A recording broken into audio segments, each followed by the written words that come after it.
Hello, sentinels, and by that I mean people with ADHD. My name's Gavin Readman, and this is an episode about why goals don't work.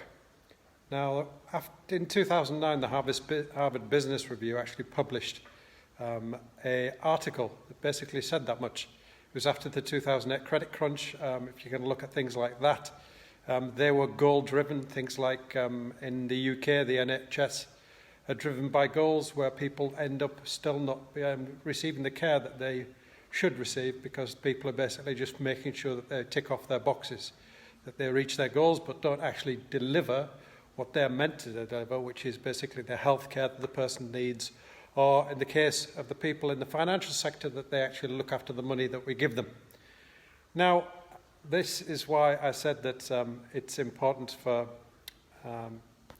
people with ADHD to actually do this, specifically because if you run by your standards on a daily basis and not by goals, you are tracking them but on a day-to-day basis. A lot of people call them goals because there's no other word for it, because it's so ingrained into us that we just use goals as something that is being spoken about for the last 100 years, and that's what everybody believes works.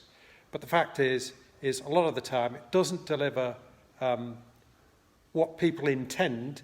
It delivers if the goal is very specific, people find a way to make sure that they fulfill the goal. The only problem with that is that may not deliver what you want, what the intention was, so it's the outcome. So in a particular case, for example, I was 106 kilograms. I was feeling very, very ill in 2010, and I decided I needed to lose weight.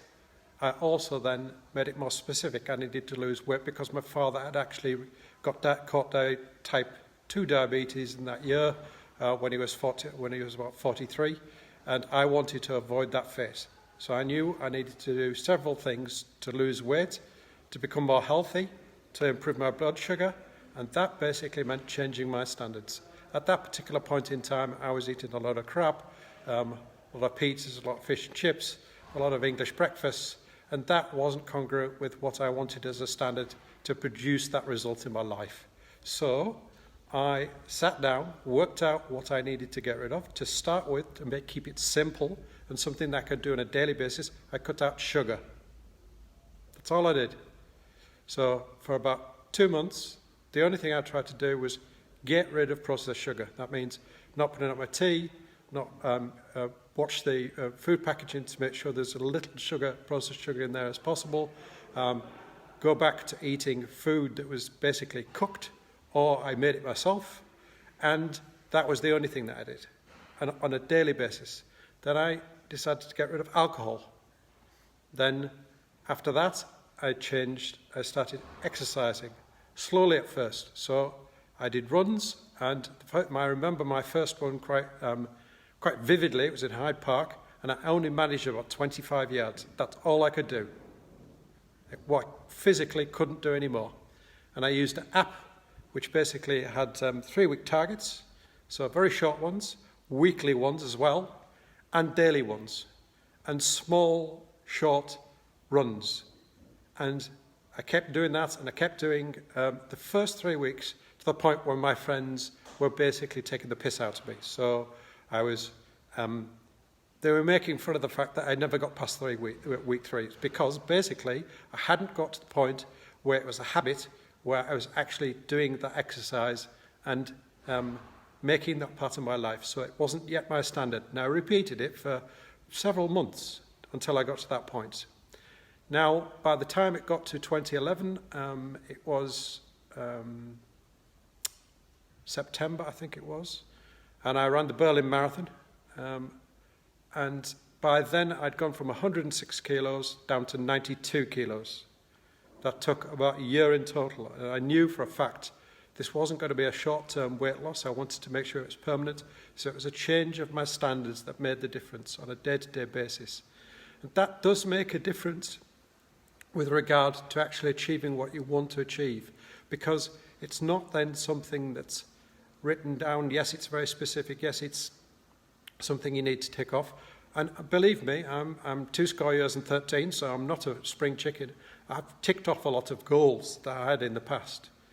The only thing is once you've ticked them off, a lot of the things that are not integrally part of you, and if it's something that you want to see turning up in your life all the time, once you've ticked that box off, you need to then pick something else, and it's always in the future. It's never in the present, something that you're actually using on a day-to-day basis. So if you're wanting to be a good father, that's not a goal that's somewhere in the future. It should be in this moment, now. If you want to be the greatest employee in your company, then it needs to be done on a daily basis. And you need to find out what that is and work on it on a daily basis. So, my advice to you is dump the goals, get the standards. It's also something that, it's not just me that's saying this, it's also Tony Robbins. He says basically your life is a reflection of your standards. And I really do agree with the man. In that respect, he is right. I've gone for the goals, and I know a lot of people preach the down things, but in fact, it's the future stuff. So as far as happiness is concerned, it doesn't help there because you think when you get the goal, you'll be happy. But happiness is something that happens now, in the moment. I choose to be happy now, not I'm going to be happy when I get a goal. It actually doesn't happen, to tell you the truth. Even the big ones, when you actually reach them, you think, and it doesn't last very long. And a lot of us don't even celebrate when we get there, not properly. So, celebrate on a daily basis, be happy on a daily basis, choose to be that.